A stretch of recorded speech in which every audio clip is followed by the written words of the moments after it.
Welcome viewers. আজ 2024 সালের উচ্চ মাধ্যমিক পরীক্ষার্থীদের ইংরেজি বিষয়ের পরীক্ষা ছিল। আশা করি ইংরেজি পরীক্ষা সকলের ভালো হয়েছে, তার কারণ খুবই সহজ এবং সরল প্রশ্নপত্র এসছে। তার পাশাপাশি যে বড় প্রশ্নগুলি দেওয়া হয়েছে সেগুলো কিন্তু পার্ট পার্ট করে, তাই তোমাদের নাম্বার তোলার কিন্তু একটি বড় সুযোগ থাকছে ইংরেজি পরীক্ষায়। তো চলো, তোমাদের যে এমসিকিউ কোয়েশ্চেন ছিল সেই এমসিকিউ কোয়েশ্চেনের সঠিক উত্তরগুলো আজকে আমরা দেখে নিই। প্রথম প্রশ্ন যেটি দেওয়া আছে, প্রথম প্রশ্নের সঠিক উত্তর হবে কিন্তু option B, slippers. Next question 2 number যে প্রশ্ন দেওয়া আছে তার সঠিক উত্তর কিন্তু অপশন সি, $10। 3 নাম্বার যে প্রশ্নটি দেওয়া আছে তার সঠিক উত্তর option A, limestone and bricks.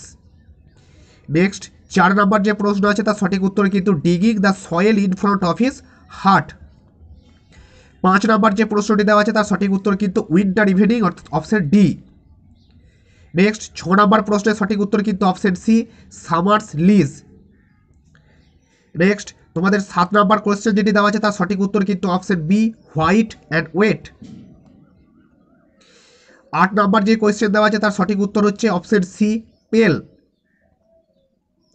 9 number যে কোয়েশ্চেন দেওয়া আছে তার সঠিক উত্তর কিন্তু চুবুকভস ড্রয়িং রুম, অর্থাৎ অপশন সি। 10 নাম্বার যে কোয়েশ্চেন দেওয়া আছে তার সঠিক উত্তর কিন্তু option D, with her father. Natalia কার সাথে থাকতো? তার বাবার সাথে। নেক্সট তোমাদের নেক্সট হচ্ছে 11 নাম্বার প্রশ্ন। 11 নাম্বার যে কোয়েশ্চেন দেওয়া আছে তার সঠিক উত্তর কিন্তু লোমবের বয়স কত ছিল? 35, অর্থাৎ অপশন সি হবে সঠিক উত্তর। নেক্সট 12 নাম্বার যে কোয়েশ্চেন দেওয়া আছে সেই প্রশ্ন সঠিক উত্তর কিন্তু অপশন এ, অর্থাৎ অক্সেন বিডোজ। অক্সেন বিডোজ নিয়েই কিন্তু তাদের মধ্যে ঝামেলা। তো এই ছিল তোমাদের এমসিকিউ প্রশ্ন। আশা করি এমসিকিউ প্রশ্নের উত্তর সকলে সঠিক করে এসেছো। তো চলো, ধন্যবাদ, আজকের মতো এটুকুই। দেখা হচ্ছে পরবর্তীকালে নতুন নতুন তথ্য এবং আপডেটের সাথে। তার পাশাপাশি বলে দিই, পরবর্তী তোমাদের যে পরীক্ষা আছে সেই পরীক্ষাগুলো তোমাদের ভালো হোক এই শুভকামনা জানাই study with smile and Biswarup YouTube চ্যানেলের পক্ষ থেকে।